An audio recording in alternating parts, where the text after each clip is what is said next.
বগুড়ার মানুষের সবচেয়ে জনপ্রিয় খাবার বগুড়া বলতে উত্তরবঙ্গের সবাই এই আলু ঘাটি পছন্দ করে, কিন্তু আমার তো মনে হয় যে বগুড়ার মানুষই বেশি আলু ঘাটি পছন্দ করে। প্রথমে আলুগুলো সিদ্ধ করে সবাই মিলে ছিলে নিচ্ছে, সবাই মিলে কাজ করার মধ্যে অন্যরকম একটা মজা। আসলে 10 মিলে করি কাজ, হারি জিতি নাই লাজ।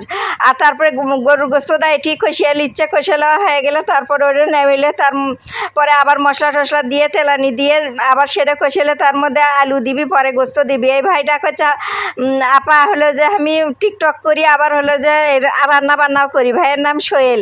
আপনাকে যদি কারো আন্দাবাড়ি করা লাগে এই ভাই লিয়ে যায়, অবশ্যই আমি প্রমোশন করছি না, ভাই না কবার কাছে যা আপা কোয়েন তাহলেই হবি। যাই হোক আলহামদুলিল্লাহ এভারেজ মোটামুটি ভালোই আসলে আলু ঘাটিটা। সবচেয়ে বড় কথা কি সবাই মিলে খাওয়ার মজাই অন্যরকম। আর মসজিদের দেওয়ার এই জিনিসগুলো আল্লাহর রহমত বেশি। আর দেখতে জিঙ্কা কালার হয়েছিল, খাইতেও খুবই লোভনীয় হয়েছিল। আসলে কারো পেটে সয় আলু ঘাটি, কারো পেটে সয় না, যেটা সত্যি কথা। কিন্তু আমার পেটে সেরকম সয়। গোস্ত দিয়ে আলু ঘাটি যদি আমাকে 3 বেলায় দেন, আমি 3 বেলায় খামো। 3 বেলার পর কী করবো জানেন? যখন ফ্রিজত থাকবি তখন সেটা ভেজে ভেজে খামো। আর এই মানে এগুলো তো আলু ঘাটি লয়, মনে হচ্ছে মানুষের ভালোবাসা। এই ভালোবাসা কোনো কিছু